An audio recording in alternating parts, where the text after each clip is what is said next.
not saying I'm disappointed in you, Gigi. I'm just gonna say I'm a little bit underwhelmed. Hi guys, welcome back. It's your skincare fairy godmother, Mama Random, and today we're going to be reacting to superstar, supermodel Gigi Hadid's skincare routine. If you don't know, Gigi recently gave birth to a gorgeous baby with the father, Zayn. Oh my goodness, the genes. So I'm very just curious to see what her skincare routine is gonna be like during pregnancy. Let's watch. Hello Vogue Beauty Secrets, it's Gigi. Gorgeous, I'm so excited to finally be here to share my secrets.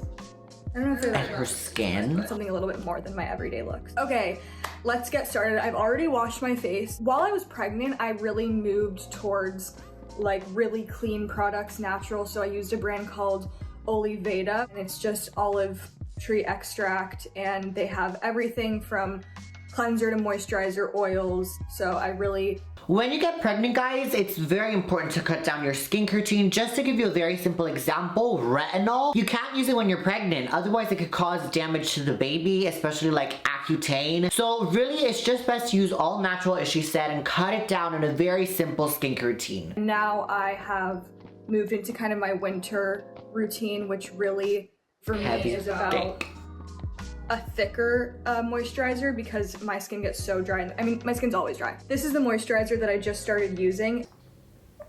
Gigi, you do not have to start this strong. Oh my goodness, the Dr. Jart Ceramidin cream, I'm tearing up.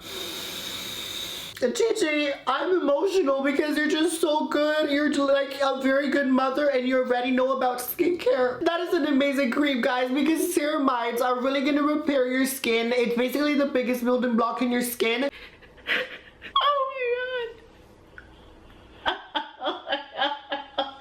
So whenever you replenish your ceramides into your skin with the cream like the Dr. Jart one, or also the CeraVe moisturizing lotion contains ceramides, you're really gonna strengthen the skin barrier and so reduce chance of dermal water loss. It's especially great for the winter time and really moisturization, along with amino acids. The ceramides and the amino acids and also probiotics are three of my favorite. Like for example, this Hero Cosmetics moisturizer they just launched contains probiotics in it, and it's so moisturizing, it's so good. I'm really loving it.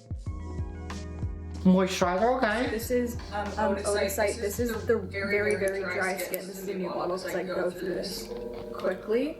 Okay, let's look at the ingredient list for this. So I tried to see which bottle specifically Gigi was holding in her hand, but I couldn't like find it out because all these bottles from Odysite, they look exactly the same. So I really wouldn't know which one to look at specifically. One thing I will say, however, is that Odysite is a very clean beauty brand. Again, like she was saying, for pregnancy, that's very good. There's also a lot of like blueberry, jasmine, acai, rose, wild carrot, all these very natural ingredients coming from fruits and vegetables. So that means that they contain a lot of antioxidants. They're not as effective as real active ingredients, but still, they're very calming, very soothing, and very good. An interesting thing is that she's using the serum after the moisturizer. I mean, okay, it's not like moisturizers like a cellophane. You're not wrapping your face in like plastic. Moisturizer still will let the serum seep through and into your skin, but just the serum wouldn't apply as smoothly. I really like to exfoliate in high school. I feel like maybe I did it a little too much. I would use like that St. Ives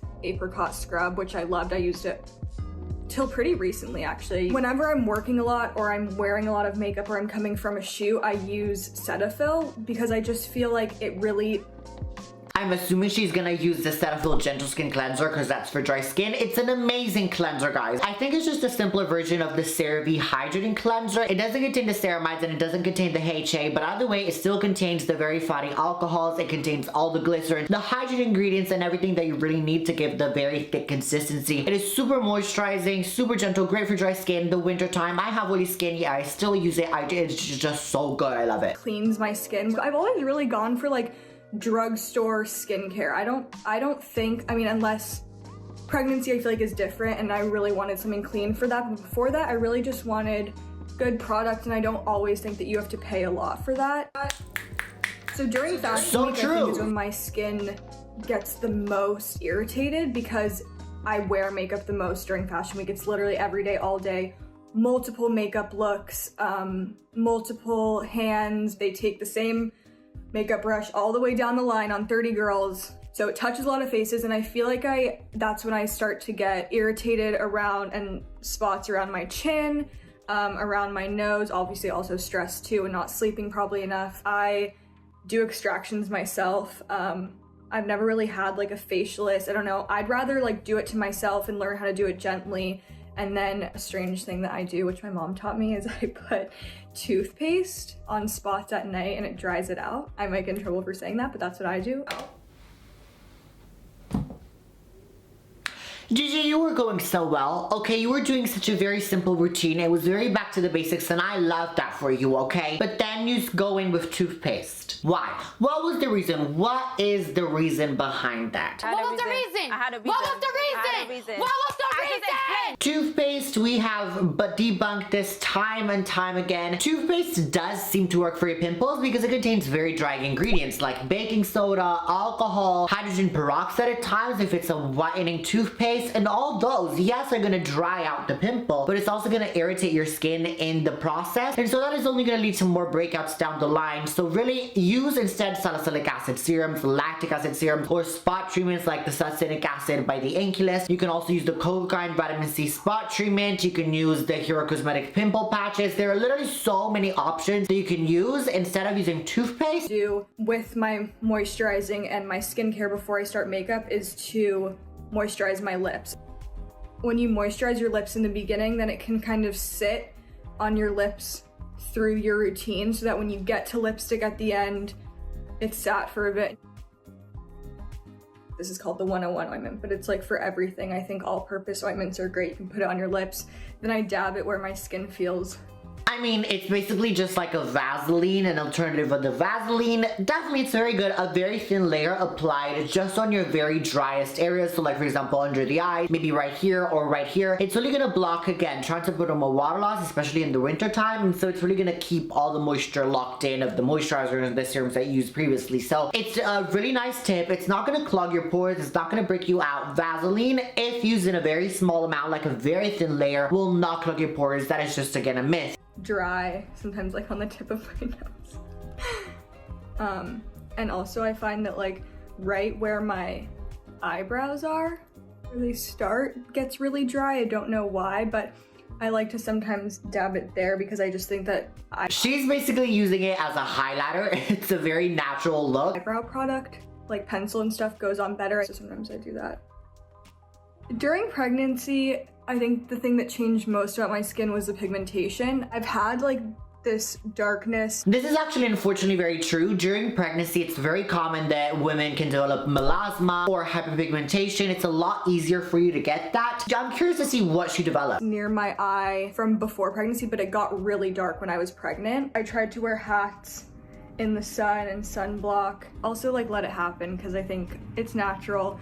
I knew it was gonna go away after I gave birth, and I think just like to not be hard on yourself and know that it's part of the process, and it's lightened now. It's not bad. All right, so if it doesn't go away for some reason, you can still use lightening ingredients. So like, for example, retinoids like tretinoin are gonna lighten that hyperpigmentation. Or the gold standard is also hydroquinone. I know that it has a very bad reputation online. Like if you look it up on a Google search, it's basically gonna tell you don't use it or you're gonna die. But I mean, if it's in a controlled environment and you just use it as a spot treatment where you need it the most and for like a 3 months period, not longer, then it's totally fine. You will not develop any of the side effects that hydroquinone says it gives you. So like, for example, the bluish tint, maybe even a mix of retinoids and hydroquinone together. Even though it's a very strong combination, please pay attention. You are gonna supposed to be using like also soothing ingredients, like maybe even steroids to help with that. I would say as a spot treatment, retinoids and hydroquinone, mwah, the gold standard. Also, of course, vitamin C and alpha-arbutin, but yeah. Headed into makeup. The base. I really like a base that doesn't look dry, so I like a little bit of a glow, but I obviously don't want to look oily, so I'll kind of show you a mixture that I've come up with. I first start with... Okay, so she's moving on to makeup now. The Charlotte Tilbury foundation. We love that. However, Miss Ma'am, where is the sunscreen? Gigi, you said that you was gonna paying attention to wearing hats because you didn't want the hyperpigmentation during pregnancy. Now that you're done with pregnancy, you not wearing sunscreen anymore? So we're ditching all the good habits. We're ditching it all. We learned nothing through pregnancy. None.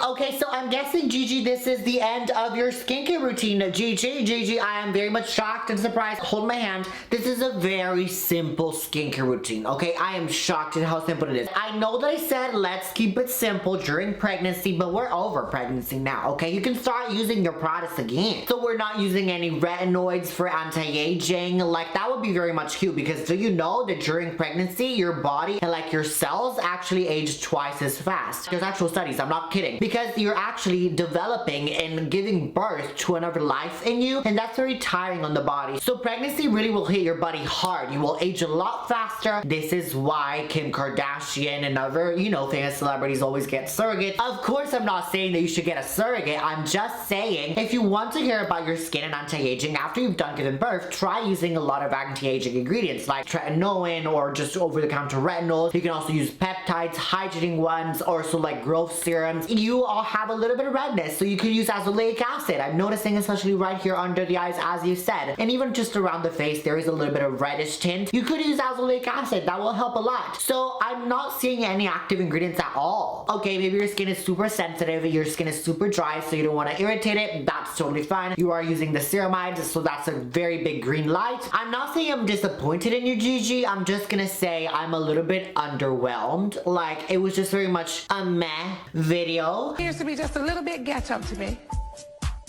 A little bit ghetto, you know, a little bit hood. But if it works for you, whatever, I'm totally fine. If I were to give a rating for you, I'm gonna give it a 10, because your skin is amazing. Like, it's clearly working. However, if I were to rate it in the scope of skincare in general, you're not using any actives or not preventing any aging, so I'm gonna give it a kind of like a 5. Anyways, guys, hope you enjoyed this very short video. Please let me know down below in the comments what you thought of Gigi's skincare routine. Was it very underwhelming as I thought it was, or am I just being my always self-dramatic that I always am? Do you like the products that she used, and do you agree with my comments, or do you not agree at all? Definitely let me know down below in the comments. Also, ma'am, if you enjoyed this video, why not join the random family? All you have to do is literally subscribe to the bell icon so you don't miss any uploads, because this, let me tell you, we're all about fighting acne, wrinkles, fine lines, getting your skincare routine down to the T, and also reacting to celebrity skincare routines and a little bit of plastic surgery as well. So if this sounds like a thing, make sure you join. You can also follow me on my Instagram and on my TikTok, but from random, because there's a lot more skincare, beauty tips, plastic surgery in general that you won't see here. You can see over there. So just go ahead and give me a follow. Excuse me, ma'am, what do you think you're doing? You're not clicking this video. What you need to do is click whenever these two videos are here, just as informative, informational, what I need to do. But while doing that, remember to be random and always be random.